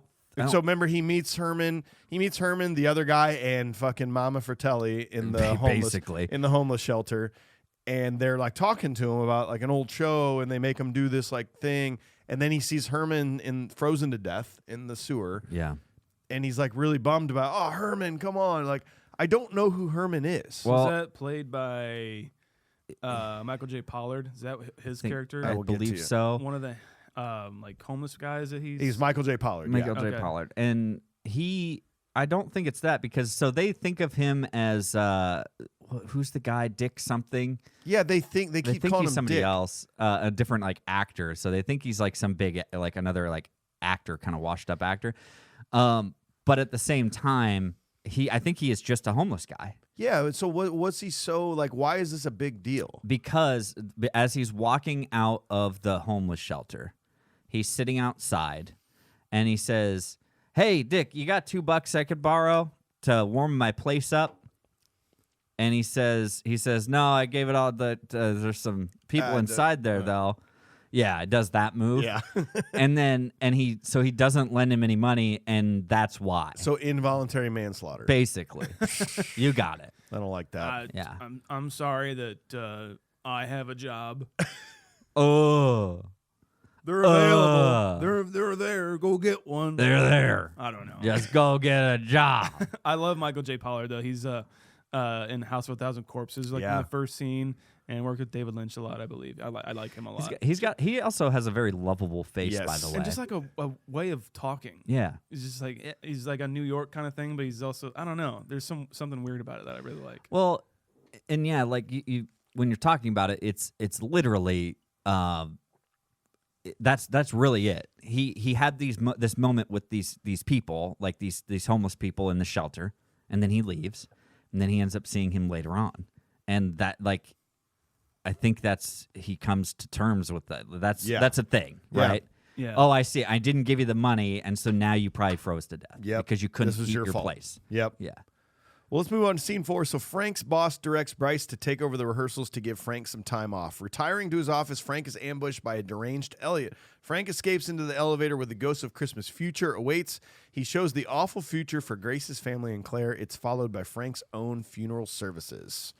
I love cutting back to Bobcat Goldthwait's character throughout this whole thing, and he's like, he's gave so much blood that he's almost dead or something. Dude, it's so funny. Just don't forget about him. He's gonna come back. Yeah, I think that's honestly that's really what it is. That's really what it is. Yeah. I think it's very funny. Yeah. And he just keeps trying to drink, more and more. How is he able to donate blood when he's been drinking? I don't think he has. So I much. think he keeps dropping the bottle and or stuff goes like to that. Christmas past, takes it out of his hand. Yeah, exactly. He hasn't actually drank. He hasn't gotten a drop of this alcohol, and he spent all that money, and he's got to go get blood money so he can go get blood. He can't even drink his problems away. At Yeah, this point. He's like- trying so hard. He's got to use blood money to drink to go buy alcohol. Yeah. After this amazing fake out by the ghost of Christmas future, like it still got me. Yeah. When he shows up in the elevator, he's like, ah! It's like, oh, it's just the ghost of Christmas future for the play. Yeah. Love that fake out. But then he goes upstairs and he gets ambushed by Elliot. I couldn't help but find myself just being like, dude, he 3 different times had to slowly reload a shotgun. Yeah. Yeah. That is when all that adrenaline in your body starts flowing and you run up and attack that guy. Yeah. As fast and hard as you can. Just do a run by punching, you know? Like just do the train puncher I was talking about. And then run to the elevator. Yes. You know what I mean? Like that's really what you got to do here in this scenario. He's actually honestly really scary. Like as Dude, like just the shooting- unhinged guy. Yeah, just And- like I mean, even like talking about today, like Don't like that. people could lose at any time in a fucking office, especially I guess. And honestly, I think that is why the casting ends up being so good in the end is this deranged factor. During the normalcy and him being still employed, it seems a little off, but at this point you're like, oh, okay. Got it. And by the way, he has this moment where he's like, well, let me tell you about my day. I got fired and then my wife left me. And then he's Took like, the and it kids. took our beautiful baby, little girl. How do you? That's a delivery right there, man. And I think that's brilliant. I think that's super good. And he's like, and then I've just been stinking drunk the rest of the time up until now. But those are the little deliveries. You can't even make that out without a subtitle. No. It just sounds. What up? Yeah, It sounds like a Bugs Bunny cartoon. I really could also see Sam Kinison in this though. Oh, 100%. Ow, ow! Like probably Is that just who doing he was his supposed thing. to play? Yeah. Oh, he's supposed to be Elliot? He's supposed to be Yeah. Elliot. Oh, sorry. Sam Kinison was supposed to be Elliot. I'm Okay, sorry. cool. Yeah. Okay. Bobcats. Yeah. That both of them work for me. Like, Yeah, definitely. they both work 100%. great. You finally get the Ghost of Christmas Future, and this was terrifying for me as a kid. Dude. And it's still, I don't like it. The creatures inside of him. But I didn't notice that as a kid, but I really like the play on it being a screen. The face being a screen. Yeah. Like a TV, I do too. a TV screen of sorts, where I do love the creepiness of in other ones it's always skeleton, death kind of creature, but that was kind of a cool, whether they made that on purpose or not to implicate television and stuff like Yeah. that. I thought that was a cool choice. Yeah, I think that all of the makeup and design and everything is incredible. Like even like when he pulls out the chest thing and it's like smoky and there's like lights coming from it and everything, but it still looks practical. Yep. It looks really fucking good, and it's really like the mouse coming out of the head. I'm like, oh, Ugh. it's like, I'm like, damn, There's some disturbing parts to this, and that's why as a kid, like I didn't want to watch like the last portion of this movie. Yeah. Was honestly just because of this whole sequence, like him seeing all this stuff, Yep. but also the shotgun. This is stuff. about the point where you turn off the movie. Yeah, as a kid, you're like, I don't want to see the rest of Good this. enough. I'm sure it works out. Yeah, exactly. I don't know. I Bill Murray going back and like doing like a double, triple take on that thing though, like of like opening. It's like yeah. Wait a minute. Hold on. it's It's very, That's very, very funny. funny. Yeah. But yeah, I do have a problem though with the portrayal of Claire in the future though. Claire has lived her life. What is she in modern day? She's 35 years old. say 30 something. 35 years old. She's lived her entire life being an incredible human, dedicating her life to being nice and being kind and helping people out. She has one chance encounter with her ex-boyfriend who's a terrible person, and he gives her one line of dialogue, say, you know what, forget all this. Scrape them off. Scrape them off. There's no way in hell Claire becomes the person that she is in this future dream. I don't think so. No, it's stupid. Yeah. Like that, I cannot believe that would actually happen. And she's crying. You're like, no, you are not that person. Yeah. That's why I totally agree with you. I feel like it's this glimpse aspect of this is who you basically want her to be. Yeah. In an idea. Okay, like there's wait. an idea of like, look, this is what you want apparently by telling do you people really how to want do this. Interesting. Yeah. And same thing with his secretary and her son. Yes. And it's like this He's is not going to go into an insane like asylum. exactly. Yeah. It's like this is apparently how you want things to be. Do you get it? Like this is the future that you say you want. Yeah. That's true. I like that. And that's really all I took it as. But then the death scene, Ooh. or like, oh man, Did he actually do the stunt in the coffin? I don't know. It looks like it. it's his feet are on fire and it pans back, and that's Bill Murray. yeah, I don't know. I think it's clever camera trickery, but Oh, okay. back and forth kind of stuff. And him when he's finally in the coffin, oof, man. He did get beat to shit during this movie though. Like even like with the Carol Kane stuff, like she was actually like really hitting him. I mean, I'm sure he had a cup on for the balls thing, but That toaster to the face, man, dude, it looked looks real. brutal. But then like he would be in the cabbie's car and like the smoke was coming out of it. He said like during this whole production, I was just swimming through fake smoke and fake snow, which like the fake snow made him sick, apparently. Like he had to shut down production again just because he had to like recover That from stuff's terrible. getting it in his lungs and shit. Yeah, it sounds damn. Yeah, He had to carry a movie but also get tortured through the whole thing. basically. Hey, $6 million. Hey, I know you were off for about 3 years. Come back. It'll be awesome. Yeah. Yeah, it'll be a great time. Trust us. I'm Richard Donner. But I just think that this is like that claustrophobia Yeah. idea of just being stuck in a coffin and then it's just being put into the like fire. Yeah. Why'd you buy a casket for burning? Anyways, I always wondered that. Just a pine They're like, no, box you. will do. It is our most modest receptacle. or modest receptacles. Well, he's not gonna get burned up in a pine box. He Right. probably bought that. Yeah, coffin it's already in a his while will and ago. stuff like He that. Like I already knew. know this coffin I want to be in. Yeah. Right. You're right.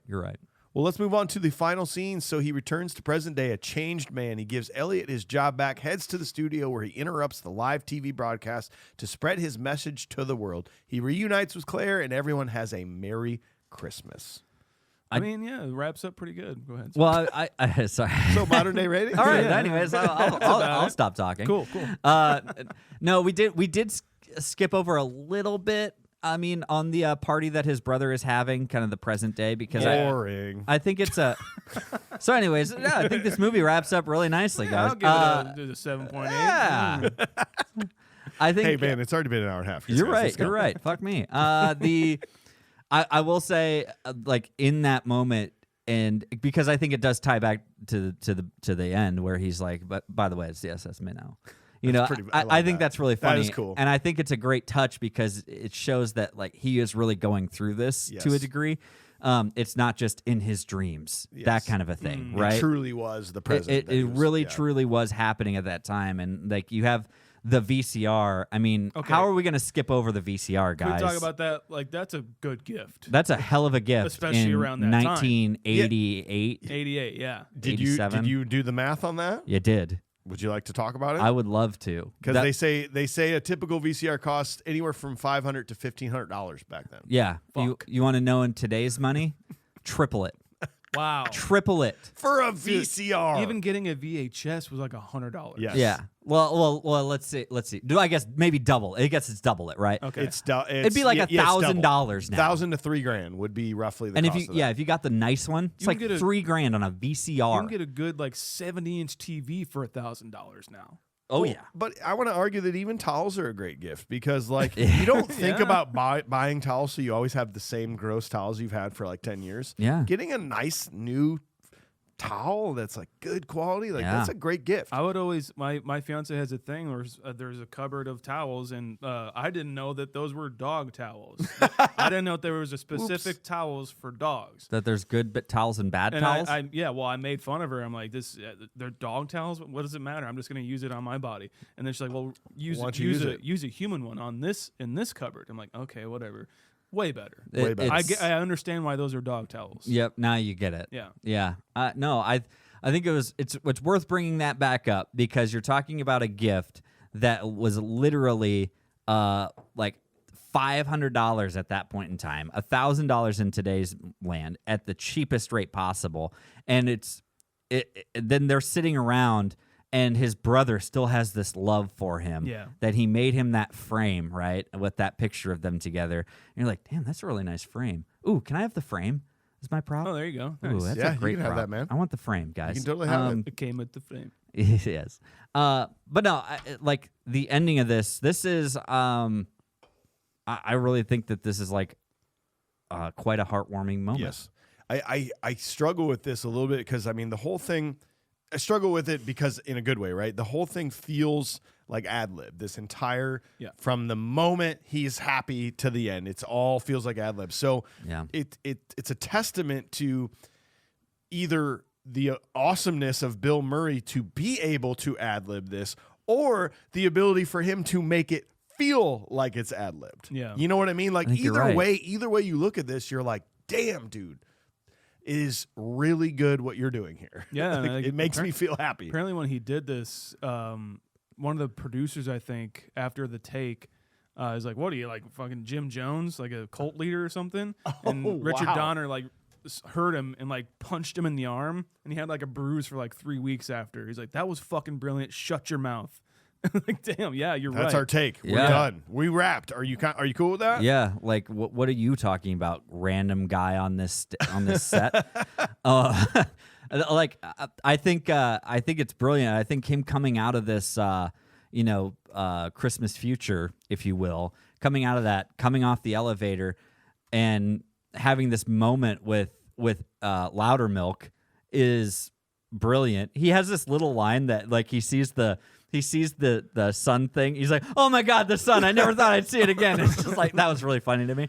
But you're right. He has this moment where, and I was watching it with the subtitles again, and you're like, he's riffing this really, really, really well. And I think if you like, so then I turned the subtitles off, and I'm like, if he had done this too much straighter on the it wouldn't have lines, wouldn't have felt as genuine. Scripted. It would have felt scripted. Yeah. This feels like a man that truly is just going, he's pouring I've it never out. talked like this before in my life, and I'm just ready to talk like this. And I don't even know what people would say in a situation like this, so I'm just going to say it. Yeah. He's literally pouring himself out on this, and you really do feel it.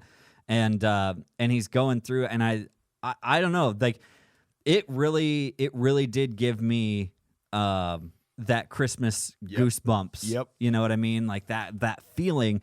And especially when Calvin comes up and he's like, did I forget anything, big man? And he says that, and he's like, God blesses everyone. And I was just like, oh man. Unfortunately, she didn't. Since this was one take, she didn't get another chance to clap. Yeah, because it's the worst like clap I've ever seen. When she goes, "Hot damn!" I know he said something. It I was is like, we could have done another take on that one, maybe.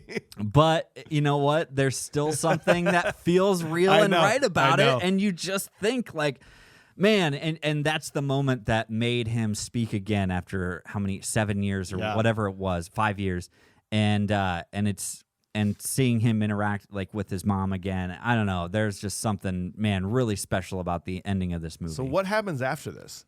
Does he retain his job or does he get fired? I don't know. Because half of me's like, this man is fired. He just completely ruined this production. I don't know if he's psychopath enough to even do the job anymore, to be honest. Like, oh shit! I don't think he is. He retires. Maybe he's like, I can't do retires this or anymore. like quits and gets something else like charitable. Or what if something he with he Karen. completely revamps the network? He's like, nope, we got a new mission. True. You know, he did. It was kind of his last-ditch effort. He said, I may not be the president tomorrow, but I'm still the president tonight. And he says, he gave the new job to Elliot, and he did all that too. And by the end of this, what's his name? Spencer? The Bryce. The head guy. Preston. Okay, Preston. Preston He seems pretty happy. He seems pretty happy with the way this is all going out now. By the way, it's just a 1-second clip of him and his wife dancing in the living room, and it's snowing in the back out the window. I'm like, that's Christmas. Yep. Christmas That's my story. Christmas. Yep. We know this year it'll probably be 80 degrees and sunny on Christmas, but whatever. Probably. Gross. Yay. I got it. How about this? Okay, so this happens, and they offer Frank to stay. Like, Frank, we love you so much. We love what you've done here. We cannot wait to move into this next chapter. And Frank's like, nope, I'm dedicating my life to Claire and to working with the homeless, and I can't do this anymore. So then they're like, well, can you help us?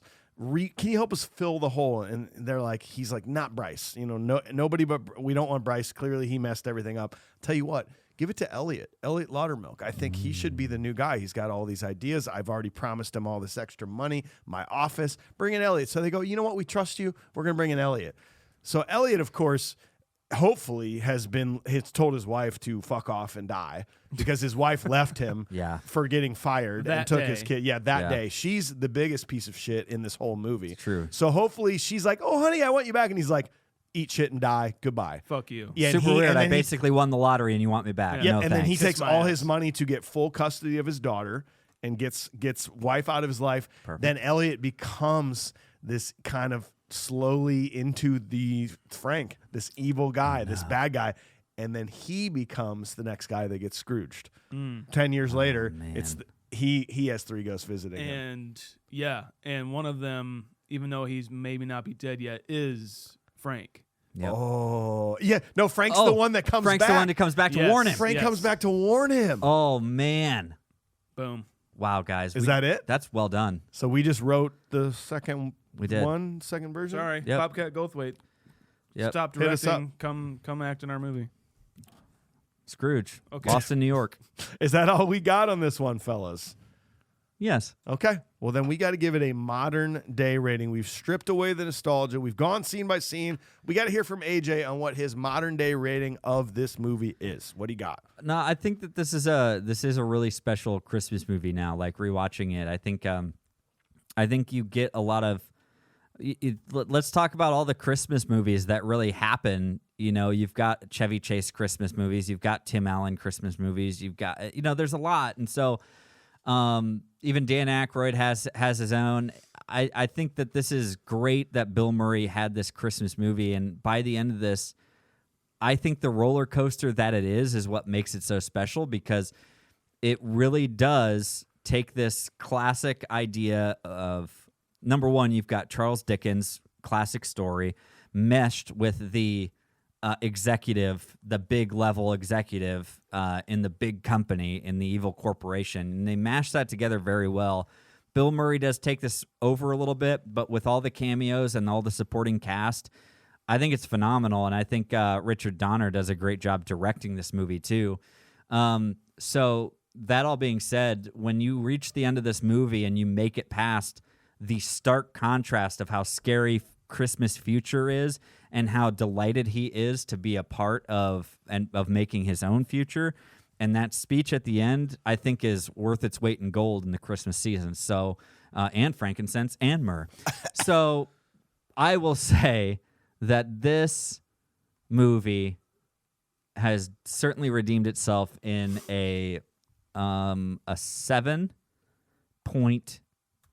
7.85. Shaun, what about you, man? All right. Yeah. Like I said in kind of the beginning, I think this is more of a Bill Murray vehicle, and I would love to have seen what the script would have done, and more than I want to see just Bill Murray do his thing, to be honest. And also, like we said during the episode, there was a time and place for that, and there's certain moments in this movie where I'm just like, I love Bill Murray, I love what he does, everything. But I wanted to see a Richard Donner darker take on A Christmas Carol. Yeah. That's Yeah. what I wanted to see, to be honest. And I could see it like in there. You could see it like Right trying there. to bubble up, but then like Bill Murray, for me, just kind of tampers it down. And I just have a hard time with this movie, man. I still do. I like the darkness of it. I like, where it's borderline horror. Yeah. I love all that about it. Danny Elfman. I was just going going to say, we didn't even talk about Daniel Daniel Elfman. Come on now. Like, you can't get any better than that.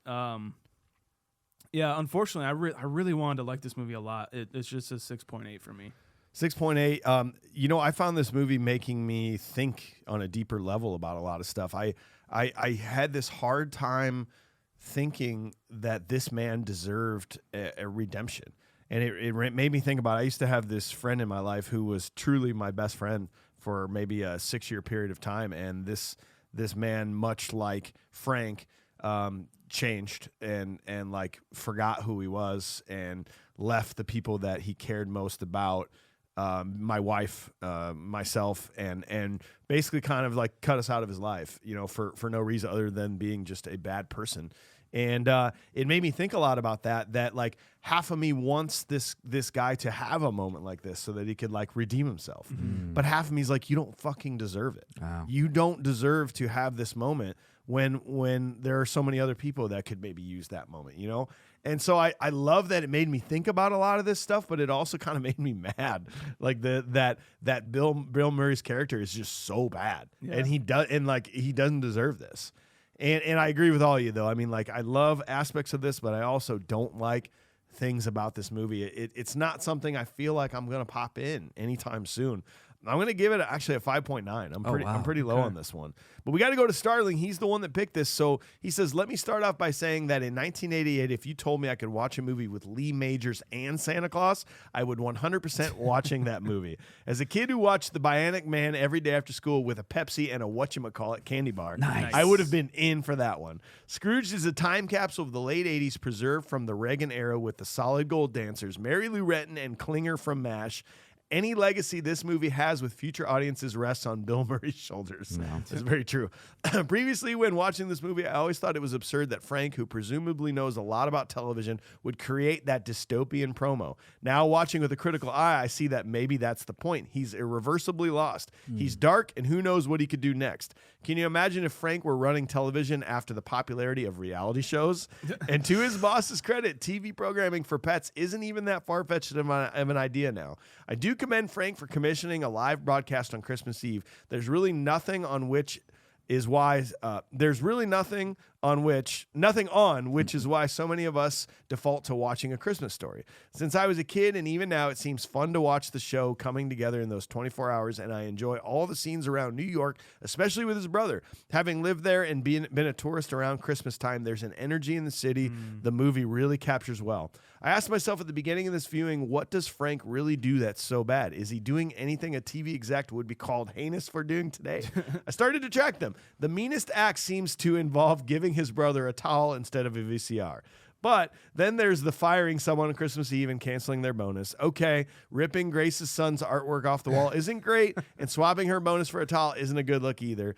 Taking an old lady's cab and tossing a little kid against a wall, I stopped counting then. But poor Elliot, I wish I knew what a Code 9 entailed, because the police deserve their own visiting ghosts for how they mishandled that poor bastard. Did you notice how Grace and the female executive are the only two unafraid of him? Well, he's sleeping with the executive. That is very an undertone there. Oh, true. Yeah. He totally is. But Grace simply accepts his craziness, and she's the least intimidated of anyone. Mm-hmm. If I can't work late, I can't work late. He's shouting, but he's not fazing her. I always hate that she gets a towel. I like the idea that he needs her and that he would at least compensate her through her bonus. I mean, it's not his money, but that's how he keeps her. He even has respect for his sister-in-law. In fact, Bill Murray is the lead, but it's Grace, the ghost of Christmas Present, and Claire who he has to contend with the most, showing different sides of him to each. Carol Kane as the present ghost comes in at the perfect time in this film. We get to stop Frank from franking, and these ghosts kick his ass, but she, by far, has the most fun doing it. By the way, you guys would be the following... he said you guys would be the following ghost. The past, Shaun. He would mostly appreciate the days of yore. The present, Mike, let's get this party started. And the future, AJ, he would just point to your grave and say, go. Damn. Almost. We almost got him. Yeah. As the movie closes, maybe the redemption monologue lingers a bit, but I think we need that. In other versions, Scrooge just wakes up and is immediately a new man. I like True. seeing Frank's fear followed by relief. Then he goes around righting all his wrongs of the day until he achieves true redemption. A great line in the movie is, there's always one thing about regret. You can always change it if you want to. AJ, you can always go back and change Scream's score from a 5.3 to a 7.5. Just saying. However, no line is as good as you can hardly see them nipples. I mean, the Teamster really was just trying to help, guys. As Frank breaks the fourth wall singing Put a Little Love in Your Heart, he gets the theater audience to sing and dance in their seats. We didn't talk about that. That's actually kind of cool. Yeah. It is. Except no one, like, we see this in our home now. So we're like, what? People in the back? True, What yeah, you know, it sort of dates it a little bit. This always makes me jealous of those who saw it in the theater originally. This type of moment would not be replicated until 2023 with the Swifties during the AMC Eras Tour some 35 years later. This movie is a 7.25. It will always and forever be in my holiday rotation. Whether you love this movie or not, it's arguably the best telling of A Christmas Carol for anyone under the age of 75. So, fellas. I totally agree. Yeah, that takes us as a group to a 6.95, which let's see where that falls on the ratings that we've done here. 6.95 is going to be, well, that's going to find its own little spot at 92. That is right below The Burbs, right above Parenthood and Grumpy Old Men. Okay. Yeah.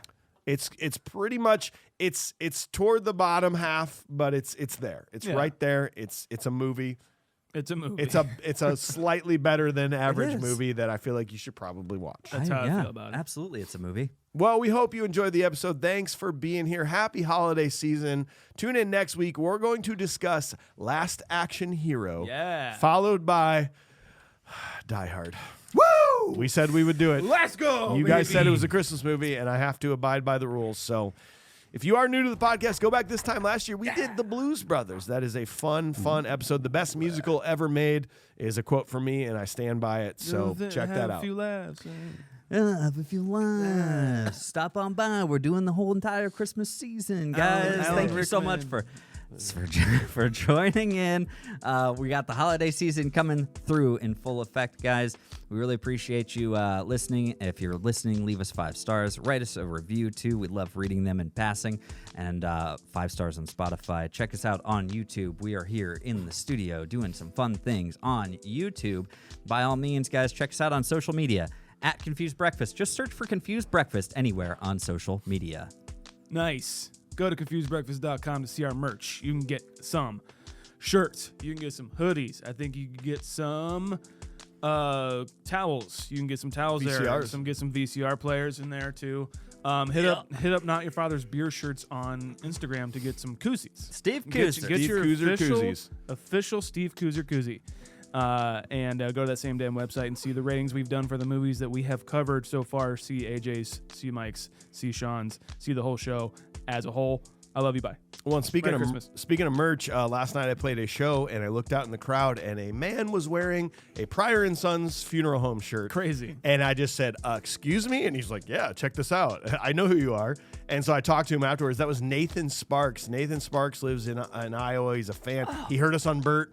And then following, he's like, "They're from Iowa? What the hell?" Nice. And Nathan actually is super cool. He actually went through like a cancer scare here recently Oh, that bummer. he's coming out of. He said Okay. everything's great, but he said that like he listened to the podcast through all the tough times and it helped him keep positive spirits. So it's just incredible that we can continuously hear stories like that. Right so on, man. Yeah. Nathan, it was So awesome glad- meeting you, man. So glad to hear that, Nathan. Yeah. it's Thanks great, for man. reaching out and wearing the shirt. That's cool as hell. Yeah, and if you want to join, he's a member of our Patreon. If you also want to join that crew, that is at patreon.com/confusedbreakfast. Support us there. Support our sponsors. We are produced by the Upload Media Group in Cedar Rapids. We got what did we say? Uploads? Uploads. No, didn't we say like Log Daddy? Logan. The Yule Logs. Yule Logs. Yeah, Yule Logs. Yule Yeah. Logs.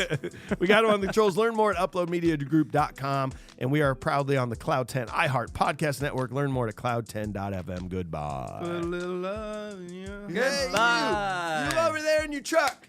You in the truck listening. Hey. Yeah. I got you a towel. Yeah, we got, hey. I have to go. Hey. My dick hurts. All of those in Missouri. Yeah, you guys. Put a little love. Hey, you guys in Canada. Come on, put a little love in your farts. Okay. I'm leaving all that.